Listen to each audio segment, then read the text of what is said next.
Egy Sujana, termasuk kita semuanya, dalam melakukan terlibat dalam situasi sekarang, terutama dalam menghadapi kayak tersebut dengan Jokowi dengan ijazah palsunya, masing-masing kita ini punya niat nawaitu atau apa yang buat kita melakukan itu paling penting. Karena ini cerita dari pesantren tempat ngaji, saya pernah nanya, kenapa sih nawaitu menjadi begitu penting sampai Rasulullah katanya mengatakan apa yang paling penting sebelum kita melakukan sesuatu, sampai 3 kali Rasulullah mengatakan nawaitu. Saya coba pelajari. Saya belajar brain and mind management, manajemen otak dan pikiran, ketemu jawabannya. Jawabannya sederhana. Bagaimana kita berpikir, begitulah kita bertindak akan menunjukkan siapa kita. How you think is how you act is you are. Nah, bagaimana kita berpikir itu didasari di latar belakangnya oleh niat kita. Jadi nawaitu, niat itu menentukan bagaimana kita berpikir. Jadi kalau niat kita dalam ikut terlibat itu mau cari untung materi transaksional, ya silakan aja. Saya nggak niat itu dan nggak butuh dan nggak mau itu. Saya percaya Allah lebih akan ngatur kita dengan rezeki yang lebih halal dan lebih tahu. Saya percaya itu. Untuk orang teman-teman yang kurang atau belum percaya, silakanlah. Modal yang bisa Pak Jokowi lakukan apa sekarang? Cuman ngasih duit. Dia merubah kita dari A ke B, ke publik ngomong kalau ada duitnya, ada ongkosnya. Jadi mental transaksional Jokowi itu dipakai untuk menghadapi kita-kita ini. Buat saya nggak ada urusan, saya bukan transaksional.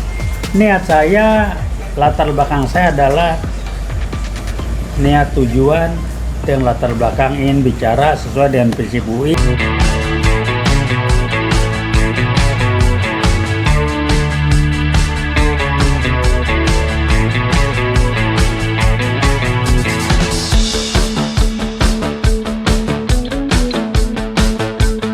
Assalamualaikum warahmatullahi wabarakatuh. Waalaikumsalam warahmatullahi wabarakatuh. Saudara-saudara sekalian, Anda bersama UI Watch Plus.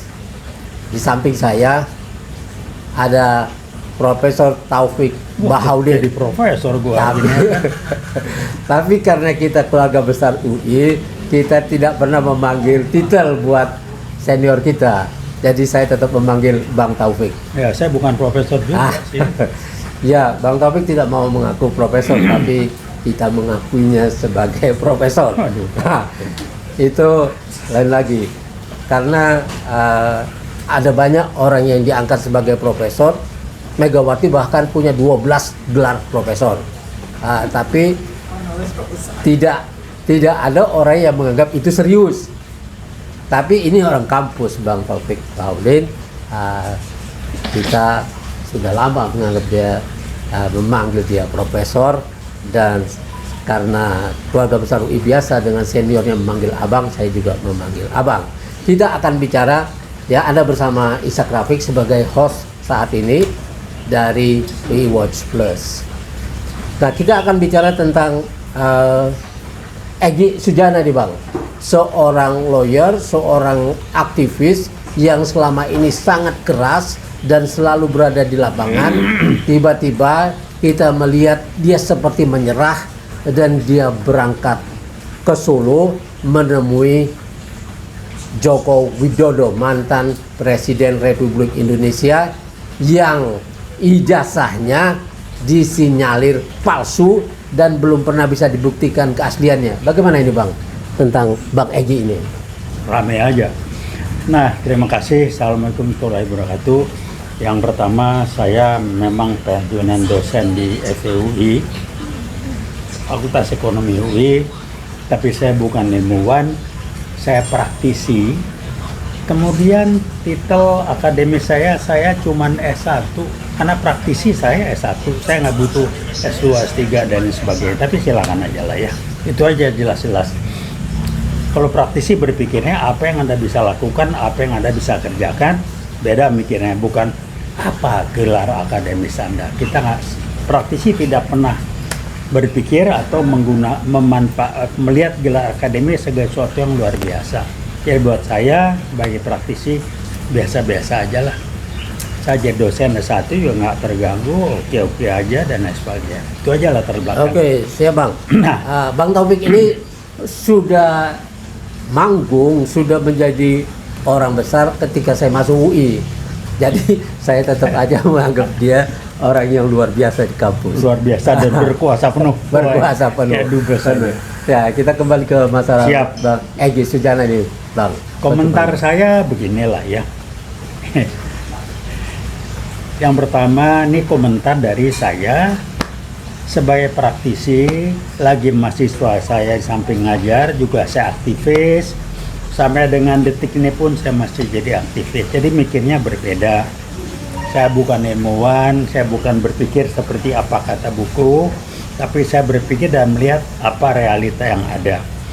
Mikirnya gini, Egy Sujana termasuk kita semuanya dalam melakukan terlibat dalam situasi sekarang, terutama dalam menghadapi kayak tersebut dengan Jokowi dengan ijazah palsunya, masing-masing kita ini punya niat nawaitu atau apa yang buat kita melakukan itu paling penting.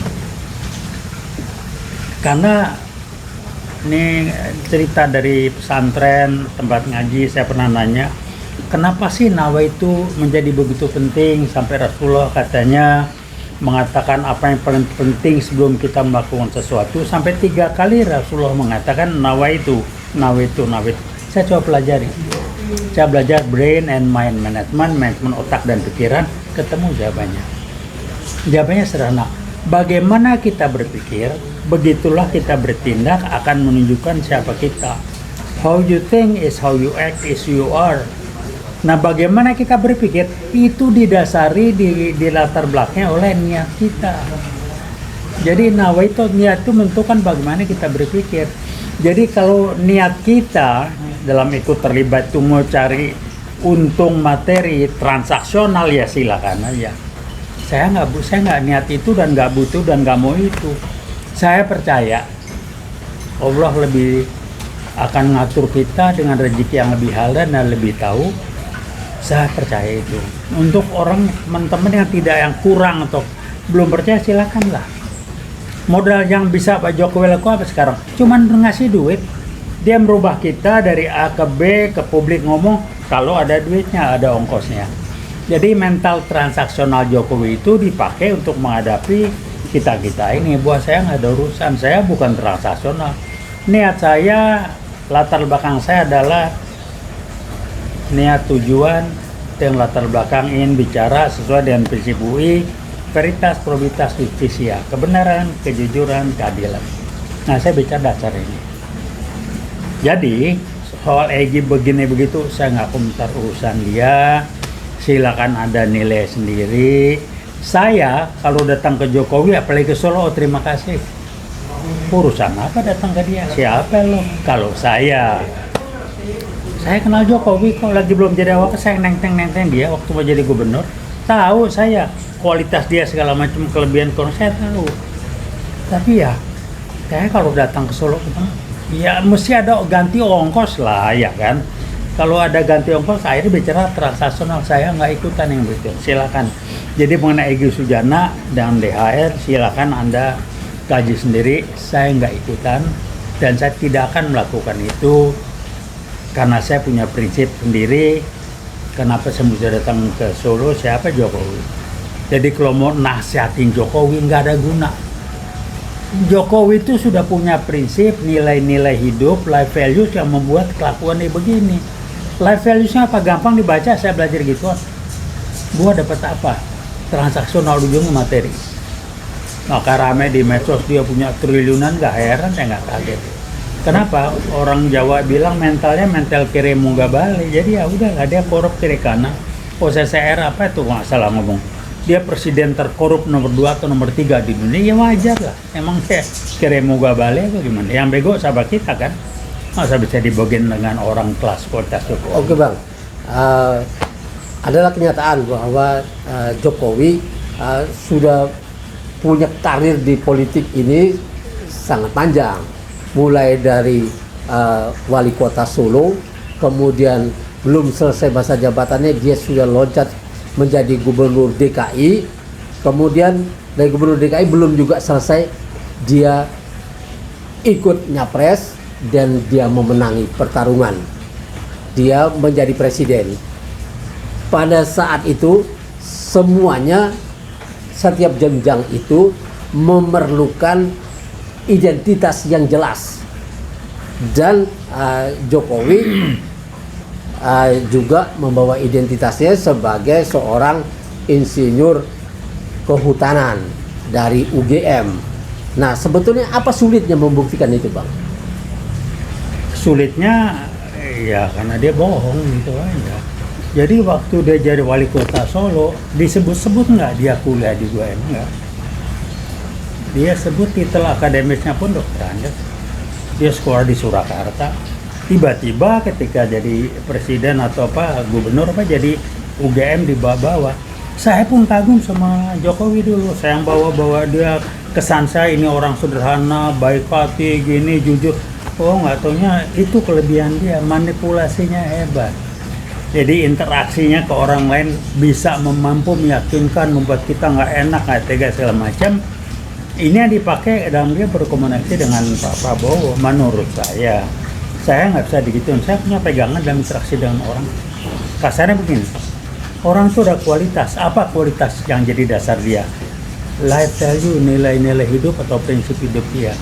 Kalau prinsip hidupnya udah nggak 100% sama dengan kita, ada transaksional segala macam, padahal kita tulus segala macam, kita nggak bisa deket sama dia 100%. Istilahnya cuman teman ngopi-ngopi, teman ngobrol-ngobrol, teman hahaha hehe, atau teman cuman di sosial segala macam. Tapi bukan teman dalam arti kata sesungguhnya yang berjuang sama-sama karena landasan pijak, nilai-nilai hidup yang sama. Jokowi itu orangnya prinsipnya prinsip transaksional, nggak nyambung dengan saya. Jadi kalau orang bisa kagum-kagum sama Jokowi, saya mah gampang. Kalau mau kagum sama orang, lihatlah kualitas hidup dia, nilai-nilai dia itu tukang bohong. Orang yang tukang bohong dan tanpa merasa salah, tanpa minta maaf. Ada orang yang punya prinsip, nilai hidup, kejujuran itu nggak penting. Ada nggak dia minta maaf soal mobil SMK? Ini yang paling menjelas dah. Banyak lagi yang lain nggak ada. Gone with the wind dianggap lewat. Nggak bisa, saya bukan orangnya. Kenapa? Saya belajar gituan, saya menerapkan gituan, saya mengembangkan gituan. Apa namanya sebut tadi? Brain and mind management. How you think is how you act is who you are. Bagaimana kita berpikir, begitulah kita bertindak menunjukkan siapa kita. Bagaimana kualitas perilaku Jokowi, itu kualitas berpikir dia. Bagaimana kualitas berpikir, itu kualitas kecerdasan spiritual yang menentukan kualitas hidup dia. Jadi mau diapain, saya mau ketawa aja. Oke Bang, ini brain management yang Abang bilang ini kan sangat menarik tapi jarang dibahas orang. Cuman kita sekarang masuk ke dalam dunia praktis di mana Jokowi ini sudah berjalan begitu panjang dan ketika dia sudah selesai masa jabatannya sebagai presiden 2 periode, orang mempersoalkan ijazahnya. Dan ijazah ini kata Amin Rais kan, ini sebetulnya masalah yang sederhana Pak Jokowi. Tinggal tunjukkan saja ijazahnya. Ini ijazah saya, selesai lah. Tidak ada urusan yang panjang, jelimet dan lain sebagainya. Tapi itu tidak terjadi. Apa kesulitan sama? Ya karena Jokowi dia nggak pernah kuliah di UGM. Kok saya tahu? Ada videonya. IPK saya juga di bawah 2. Itu kan orang yang nggak kuliah. Dia nggak pernah kuliah di UGM. Saya berani. Sumpah juga boleh. Tapi kenapa dia berani ngomong praktikno yang main, praktikno yang merekayasa, dia kuliah dan lulusan UGM. Dia nggak pernah kuliah, gimana dulu di UGM?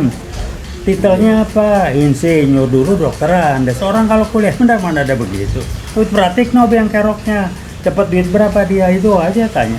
Oke, jadi ada orang di balik Jokowi ini yang mengantarkan dia sukses sampai menjadi presiden adalah Praktikno yang melakukan segala hal yang membuat dia lolos dalam setiap tahapnya itu.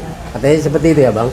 Nah kemudian ketika orang benar-benar tidak suka dengan dengan proses kebohongan dan penipuan yang dilakukannya ini, karena yang ditikuk adalah kaum akademis nih di kampus, di UGM dan lain sebagainya. Kemudian polisi tidak berani untuk menginterogasi Jokowi, kan itu gampang sebetulnya. Nah, sehingga teman-teman Tifa, Dr. Tifa, Roy Suryo, kemudian Rismon, dan kemudian Egy Sujana sudah juga ada di situ. Kemudian dia keluar dari TPUA, dan kemudian Bang Egy ini aktivis yang kawakan tiba-tiba datang ke Solo. Isunya awal itu bahwa dia mewakili TPUA, tapi Roy Suryo dan kawan-kawan bilang tidak ada koordinasi dengan TPUA, dia datang sendiri dengan inisiatif sendiri. Jadi di sini nyelimetnya, dan kemudian orang menghujat Egy Sujana sebagai orang yang mengkhianati teman-temannya. Sebagai aktivis ini sebuah aib yang mengerikan. Bagaimana Abang melihat ini sebagai orang kampus dan orang yang berada di tengah-tengah kaum demonstran sebetulnya, seenggaknya dari UI, alumni UI Bangkit dan UI Watch. Bagaimana Abang melihat ini, Bang? Ini komentar saya, ini bukan komentar ilmiah sebagai ilmuwan. Saya aktivis 6566, saya tahun kedua di Fakultas Ekonomi UI. Saya ikut demo ngempasin ban bersama senior saya, almarhum rekan saya Fahmi Idris dan sebagainya. Saya tahu betul. Jadi saya berani mengatakan Jokowi ini tidak sendiri. Ada tim di belakangnya yang ngatur lewat Sirekap segala macam. Yang saya sebut Jokowi itu, saya tuduh aja, dia gambaran dari PKI Gaya Baru. Riset teman saya yang bikin LBP ngamuk-ngamuk November 2015 sudah mengatakan PKI Gaya Baru akan mengendalikan Polri, PKI Baru akan mengendalikan DPR sehingga bisa dikendalikan dua ini, dan dia mulai manipulasi kejadian semua. Kenapa polisi kelakunya begitu? Karena Listio Sigit ini orangnya Jokowi. Nah, kemudian kenapa DPR kan udah dibilang, risetnya udah bilang kejadian semua. Saya kaget-kaget. Jadi waktu teman saya paparan yang bikin LBP ngamuk-ngamuk, paparan terbuka 2 kali di Kartika Chandra dengan tenggang waktu kalau nggak salah seminggu atau 2 minggu ya. Hadir banyak orang. Saya bila waktu setengah-setengah percaya lah. Bahkan terakhir setelah 2 kali itu paparan, saya ngobrol, dia tanya, "Bang, berapa percaya sekarang?" Saya bilang ya 50% lah. Karena dia cerita DPR disusupi PKI. Saya bilang dari mana PKI baru? Dia cerita bersekarang kenyataan semua. Jadi kesimpulannya Jokowi itu PKI kayak baru.